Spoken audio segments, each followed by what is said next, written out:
North star public school by Babujan sir. अगर आप मेरे चैनल में नए हैं तो मेरे चैनल को सब्सक्राइब करें और बेल आइकन दबाना ना भूलें। देखो बच्चों, आज मैं क्लास 9th का केमिस्ट्री का चैप्टर नंबर 3 का वीडियो लेकर आ रहा हूँ।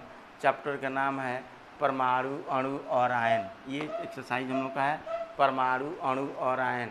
देखो बच्चों, परमाणु किसे कहते हैं पहले हम लोग जानें कि परमाणु किसी पदार्थ का वह सूक्ष्मतम कण है जो स्वतंत्र अवस्था में नहीं पाया जाता है किंतु रासायनिक अभिक्रिया में भाग लेता है, उसी को हम लोग परमाणु कहते हैं। और परमाणु को खंडित करने पर इलेक्ट्रॉन, प्रोटॉन और न्यूट्रॉन मौलिक कण मिलते हैं। देखो बच्चों, इसके बाद अणु। अणु का डिफिनेशन होता है कि अणु किसी पदार्थ का वह सूक्ष्मतम कण है जो स्वतंत्र अवस्था में पाया जाता है। स्वतंत्र अवस्था में पाया जाना मीन्स उसको विभाजित नहीं किया जाना। तो अणु किसी पदार्थ का वह सूक्ष्मतम कण है जो स्वतंत्र अवस्था में पाया जाता है किंतु रासायनिक अभिक्रिया में भाग नहीं लेता है, उसको हम लोग अणु कहते हैं। अणु को हम लोग विभाजित नहीं कर सकते हैं। अब देखो बच्चों, आयन यानी आयन जब कोई एलिमेंट जब इलेक्ट्रॉन को त्याग करता है या ग्रहण करता है तो उसी को हम लोग माने क्या कहते हैं, उस पर जो चार्ज बनता है जिस आवेश से आवेशित होता है उसी को हम लोग आयन कहते हैं, या आवेशयुक्त कण को हम लोग आयन कहते हैं। ये आयन जो होता है, आवेशयुक्त कण को हम लोग आयन कहते हैं। ये आयन दो प्रकार का होता है। आयन दो प्रकार का होता है। एक होता है धनात्मक आयन, और दूसरा का होता है ऋणात्मक आयन। तो देखो बच्चों, आयन ही दो प्रकार का होता है, एक धनात्मक आयन, दूसरा ऋणात्मक आयन। तो धनात्मक आयन जो होता है वह धन आवेश से आवेशित होता है ना। तो वैसे आयन को हम लोग धनात्मक आयन कहते हैं। आज जो पदार्थ ऋण आयन से यानी ऋण आवेश से आवेशित होता है उसको ऋण आयन के नाम से हम जानते हैं, उसको ऋण आवेश आयन के ऋणात्मक आयन के नाम से हम लोग जानते हैं। तो देखो बच्चों, हम लोगों ने ये जाना कि परमाणु, अणु और आयन किसे कहते हैं। जो चैप्टर नंबर था तो हमने परमाणु के बारे में बताया कि परमाणु किसी पदार्थ का वह सूक्ष्मतम कण है जो स्वतंत्र अवस्था में नहीं पाया जाता है किंतु रासायनिक अभिक्रिया में भाग लेता है, तो उसी को हम लोग परमाणु कहते हैं। परमाणु को खंडित करने पर इलेक्ट्रॉन, प्रोटॉन और न्यूट्रॉन मौलिक कण मिलता है। दूसरा का मतलब है अणु के बारे में कि अणु किसी पदार्थ का वह सूक्ष्मतम कण है जो स्वतंत्र अवस्था में पाया जाता है किंतु रासायनिक अभिक्रिया में भाग नहीं लेता है। इसका मतलब ये हुआ कि अणु को हम लोग खंडित यानी विभाजित नहीं कर सकते हैं।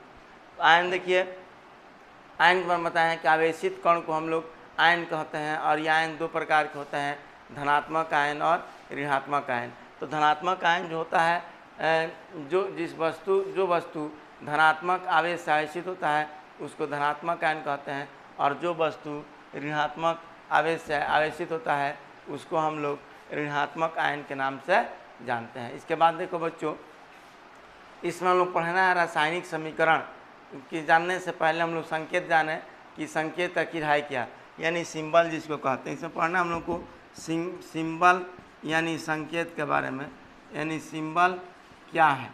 तो देखो बच्चों, किसी भी एलिमेंट यानी किसी भी तत्व के संक्षिप्त चिन्ह को हम लोग संकेत के नाम से जानते हैं। यानी किसी भी एलिमेंट यानी किसी भी तत्व के संक्षिप्त चिन्ह को हम लोग संकेत के नाम से जानते हैं। जैसे अभी तक तत्वों का आविष्कार वैज्ञानिकों ने 118 किया है ना।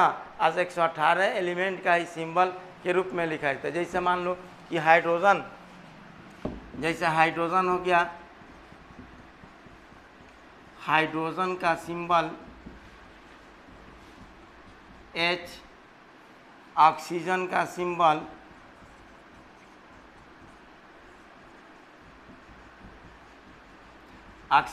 Symbol O। इसी प्रकार से जो वैज्ञानिकों ने 118 एलिमेंट का आविष्कार किया है, सभी एलिमेंट का एक माने सिंबल है, यानी शॉर्ट मतलब फॉर्म है। तो किसी भी तत्व के संक्षिप्त चिन्ह को हम लोग माने क्या चीज़, यानी सिंबल यानी संकेत के नाम से जानते हैं। संकेत, किसी भी एलिमेंट के संकेत जानने से हम लोग निम्नलिखित बातों की जानकारी होती है। पहला, अगर हाइड्रोजन का संकेत जाने तो हाइड्रोजन के हम लोग उस तत्व कौन सा संकेत को दे करके ये कौन सा तत्व है इसको हम लोग मतलब जान लेते हैं। जैसे हाइड्रोजन को जान लेने के बाद ये जो है क्या है, ये हाइड्रोजन जो है इसका परमाणु संख्या 1 मालूम हो जाएगा और इसका परमाणु भार भी जानकारी हो जाएगा। इसलिए किसी भी एलिमेंट का संकेत हम लोग जान करके उसके परमाणु संख्या जान लेंगे या और उसके परमाणु भार जान लेंगे और वो किस आवर्त का और किस पीरियड का या और किस वर्ग का एलिमेंट है उसके बारे में हम लोग जान लेंगे। जैसे देख लीजिए, हम बता देते हैं, क्लोरीन को ले लीजिए। क्लोरीन का परमाणु संख्या 17, इसको बांटेंगे सेल में 2, 8, 7, तो इसका वैलेंस इलेक्ट्रॉन हो जाएगा 7 और इसका सेल नंबर हो जाएगा यानी 3। तो इसलिए इसे इसका इलेक्ट्रॉनिक विन्यास हम लोग ये जान लेंगे कि ये आपको क्या चीज़, क्लोरीन वर्ग 7 और ये आपका आवर्त 3 का सदस्य है। तो किसी भी एलिमेंट का संकेत जान करके हमें निम्नलिखित बातों की जानकारी होती है। पहला जानकारी उस तत्व के नाम की जानकारी हो जाती है, दूसरा उस तत्व के परमाणु संख्या की जानकारी होती है, तीसरा उस तत्व के परमाणु भार की जानकारी हो जाती है, चौथा उस तत्व के आपको मतलब इलेक्ट्रॉनिक विन्यास निकाल करके उस तत्व के आवर्त ये आपका मतलब वैलेंस इलेक्ट्रॉन को जान करके हम लोग उसके ग्रुप हम लोग जान लेते हैं। तो इस तरह से निम्नलिखित बातों की जानकारी हम लोगों की हो जाती है। तो देखो बच्चों, संकेत के बारे में हमने जाना कि किसी भी तत्व के संक्षिप्त चिन्ह को हम लोग संकेत के नाम से जानते हैं। तो इससे हाइड्रोजन का संकेत H, ऑक्सीजन का संकेत O, नाइट्रोजन का संकेत N, फास्फोरस का संकेत P, इस तरह से मतलब हम लोग इसके बारे में हम लोग जानकारी कर लेते हैं। अब देखो बच्चों, ये हो गया मेरा संकेत। अब इसमें पढ़ना है रासायनिक समीकरण के बारे में, यानी केमिकल इक्वेशन। तो देखो बच्चों, रासायनिक समीकरण यानी केमिकल इक्वेशन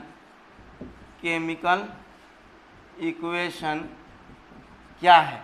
तो रासायनिक समीकरण केमिकल इक्वेशन से मान लो कि हम जान लेते हैं कि hydrogen H2 plus oxygen O2 आपस में संजोग करके ये जल बनाते हैं। अब इसको बैलेंस करते हैं। देखो बच्चों, हाइड्रोजन के 2 एटम और ये भी हाइड्रोजन के 2 एटम हो गया और ऑक्सीजन के 2 एटम, ऑक्सीजन के ये 1 एटम है, तो इसमें हम 2 से मल्टीप्लाई करते हैं, इसमें भी 2 से कर देते हैं।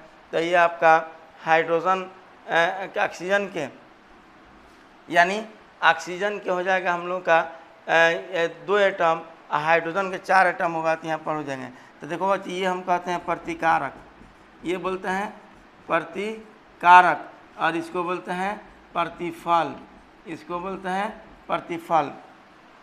तो देखो, हम जानते हैं कि हाइड्रोजन और ऑक्सीजन आपस में संजोग करके जल बना दिया है, तो इसको हम लोग रासायनिक समीकरण के रूप में व्यक्त किए हैं। तो ये तो जो प्रतिक्रिया में भाग लेता है, जो पदार्थ प्रतिक्रिया में भाग लेता है उसको हम लोग प्रतिकारक बोलते हैं। जैसे यहाँ पर हाइड्रोजन और ऑक्सीजन प्रतिक्रिया में भाग लिया और भाग लेने के बाद ये आपस में प्रतिक्रिया करके एक नया पदार्थ बना दिया जल, जिसको प्रतिफल कहते हैं। तो प्रतिकारक किसे कहते हैं, तो जो पदार्थ प्रतिक्रिया में भाग लेता है उसको हम लोग प्रतिकारक कहते हैं। आप प्रतिक्रिया के फलस्वरूप जो नया पदार्थ बनता है उसको हम लोग प्रतिफल कहते हैं। तो यहाँ देखिए, हाइड्रोजन ऑक्सीजन में प्रतिक्रिया में भाग लिया है, इसलिए हाइड्रोजन ऑक्सीजन हो गया मेरा प्रतिकारक और जल जो है यहाँ पर एक नया पदार्थ बना है जिसको हम लोग प्रतिफल के नाम से हम लोग इसको जानते हैं। तो इस तरह से देखो बच्चों, ये रासायनिक समीकरण हो गया। तो रासायनिक समीकरण क्या है, तो रासायनिक समीकरण वह रासायनिक प्रतिक्रिया है जिसके फलस्वरूप प्रतिकारक और प्रतिफल के विषय में जानकारी प्राप्त होती है, उसको हम लोग रासायनिक समीकरण कहते हैं। अब ये देखो बच्चों, रासायनिक समीकरण 2 प्रकार का होता है। एक संतुलित रासायनिक समीकरण, ये रासायनिक समीकरण 2 प्रकार के होता है। रासायनिक समीकरण 2 प्रकार का होता है। एक होता है संतुलित रासायनिक समीकरण, संतुलित रासायनिक समीकरण और दूसरा होता है असंतुलित रासायनिक समीकरण।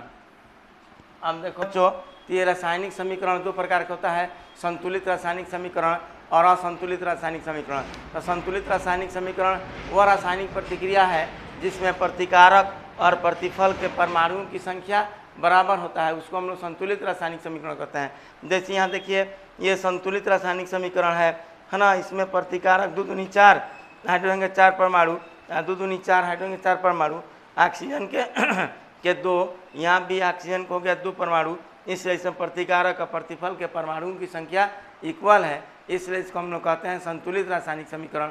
और असंतुलित रासायनिक, देखो बच्चों, मैग्नीशियम और ऑक्सीजन आपस में प्रतिक्रिया करके मैग्नीशियम ऑक्साइड बनाता है। तो मैग्नीशियम के 1 परमाणु, मैग्नीशियम के 1 परमाणु, ऑक्सीजन के 2 परमाणु, ऑक्सीजन के 1 परमाणु, तो ये मेरा क्या है, ये प्रतिकारक और प्रतिफल के परमाणुओं की संख्या इक्वल नहीं है, इसलिए इसको हम लोग कहते हैं असंतुलित रासायनिक समीकरण। तो असंतुलित रासायनिक समीकरण क्या है कि वह रासायनिक समीकरण है जिसमें प्रतिकारक और प्रतिफल के परमाणुओं की संख्या बराबर नहीं होता है, उसको हम लोग असंतुलित रासायनिक समीकरण के नाम से जानते हैं। तो देखो बच्चों, हम लोगों ने क्या क्या जाना, पहला हम लोग जाना कि रासायनिक समीकरण क्या है। ये रासायनिक समीकरण यह वह रासायनिक प्रतिक्रिया है जिसके फलस्वरूप प्रतिकारक और प्रतिफल के विषय में जानकारी प्राप्त होती है। और ये रासायनिक समीकरण 2 प्रकार के होता है, संतुलित रासायनिक समीकरण और असंतुलित रासायनिक समीकरण।